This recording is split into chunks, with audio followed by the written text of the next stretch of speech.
salvação, ressurreição e arrebatamento. As perguntas. Pregou aos espíritos em prisão e os levou para si. Não é o mesmo que ressuscitar o corpo e arrebatar em corpo transformado? A primeira ressurreição é no arrebatamento ou junto com as duas testemunhas. A segunda ressurreição é o último evento na terra para o trono branco. No arrebatamento, os vivos serão transformados e os que morreram em Cristo já estão no seio de Abraão. Num piscar de olhos, os que estão no seio de Abraão irão de lá para lá mesmo, fazendo parte da igreja. Os do seio de Abraão encontrarão ao Senhor nas nuvens, assim como a igreja que ainda estiver viva na terra. O arrebatamento é muito rápido. Não subiu ao coração do homem para se poder descrever. Ficamos com o que o Senhor falou em parábolas. As chaves do inferno é uma tipologia e uma linguagem figurada, mas o Senhor estava falando de morte, cova e sepultura. A todos atrairei a mim, não se referia somente aos que estavam em prisões, mas a todos, todas as pessoas, em todos os lugares. E o pó volte à terra como era, e o Espírito volte a Deus que o deu. Salvação, ressurreição e arrebatamento. Pregou aos espíritos em prisão e os levou para si. Não é o mesmo que ressuscitar o corpo e arrebatar em corpo transformado? Amados, segundo a crença da maioria, quando Jesus Cristo disse: "Quando eu for levantado da terra, a todos atrairei a mim", se referia aos espíritos que estavam em prisões, aos quais ele pregou durante os 3 dias de sepulcro. Mas ele disse que atrairia a todos. O que se aprende sobre o momento e dia da morte do homem é que o corpo volta para a terra e ao pó como era, e o espírito volta a Deus que o deu. Em caso do corpo já desfeito, é como semeado na terra. Semeia-se em fraqueza e ressuscita-se em vigor. Semeia-se corpo natural, animal, carnal, e ressuscita corpo espiritual. Também a promessa de Deus é um novo corpo em incorrupção. Assim, pôde levar consigo aos que estavam em espírito e em prisões. A primeira ressurreição é no arrebatamento ou junto com as duas testemunhas. Ora, quando Paulo escreveu que os que morreram em Cristo ressuscitarão primeiro, estava se referindo à trasladação ou arrebatamento dos 144.000, juntamente com as duas testemunhas do Apocalipse. Mas a exatidão da linguagem de discernimento abrange com fidelidade a admissão de que, mesmo num piscar de olhos, no tempo instante do arrebatamento, haverá ressurreição, transformação e assunção aos céus, além das nuvens, ao encontro do noivo.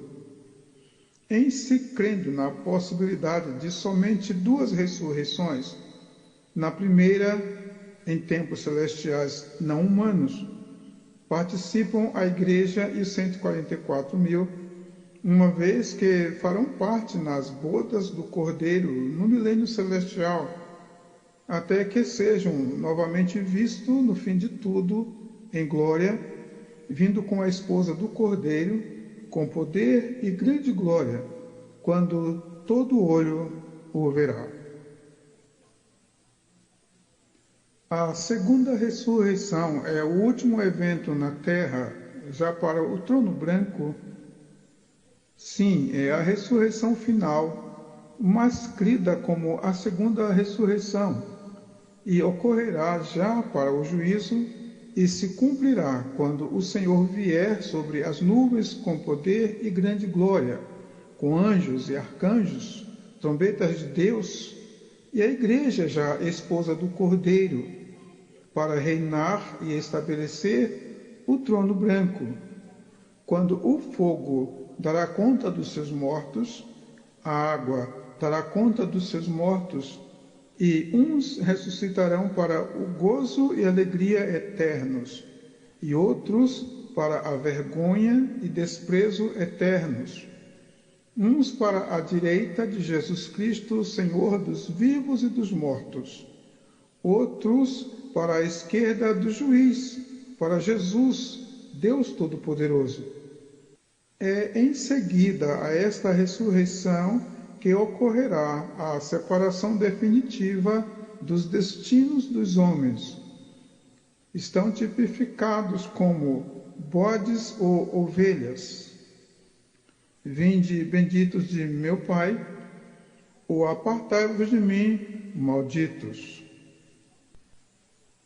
No arrebatamento, os vivos serão transformados, e os que morreram em Cristo já estão no seio de Abraão. Como está escrito, e como leis?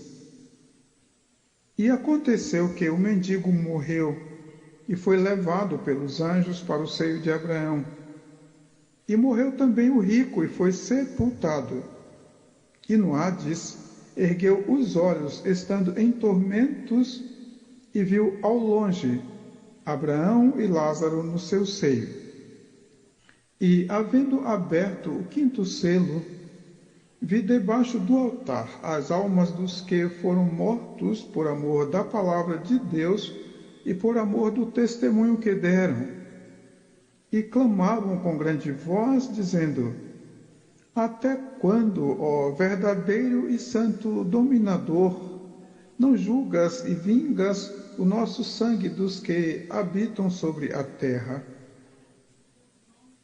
E foram dadas a cada um compridas vestes brancas, e foi-lhes dito que repousassem ainda um pouco de tempo, até que também se completasse o número dos seus conservos e seus irmãos, que haviam de ser mortos como eles foram. Esses irmãos não seriam somente os 144.000, nem os que estavam em prisão quando Jesus Cristo desceu até lá e pregou, mas a todos os perseguidos por causa do Evangelho de Cristo. Lucas 16, 22 a 23, Apocalipse 6, 9 a 11. Num piscar de olhos, os que estão no seio de Abraão irão de lá para lá mesmo, fazendo parte da igreja. Amados, há perguntas que nos fazem, que nos detêm diante de um basta de nosso Senhor Jesus Cristo. Ainda bem que ele mesmo disse basta quando lhe perguntavam, e as respostas não subiam ao coração do homem, nem eram ouvidas, nem eles entendiam. Todos nós temos interrogações acima do alcance de nossa capacidade de cognição para uma resposta de Deus, mas nos confortam as Escrituras, como está escrito: os justos resplandecerão como o sol no reino de seu Pai. Hoje estarás comigo no paraíso. Elias subiu num redemoinho com carros e cavalos de fogo. Lázaro foi levado pelos anjos para o seio de Abraão.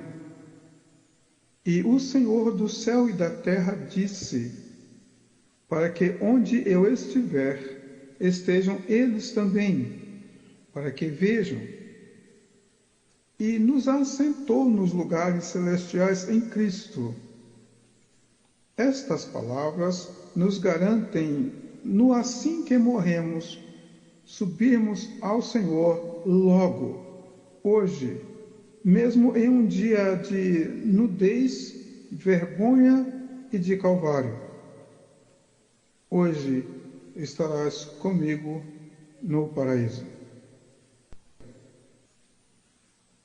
Os do seio de Abraão encontrarão ao Senhor nas nuvens, assim como a igreja que ainda estiver viva na terra.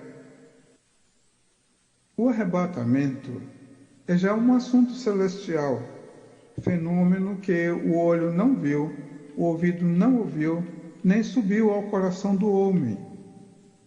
O nosso Senhor Jesus Cristo disse que, se não entendemos quando ele fala das coisas terrenas, muito menos entenderemos se nos falar das virtudes celestiais, porque o arrebatamento é atemporal, tão grande e tão rápido que não cabe nos tempos dos homens. Somente um piscar chega perto da figura ou tipologia mais aceitável à cognição humana.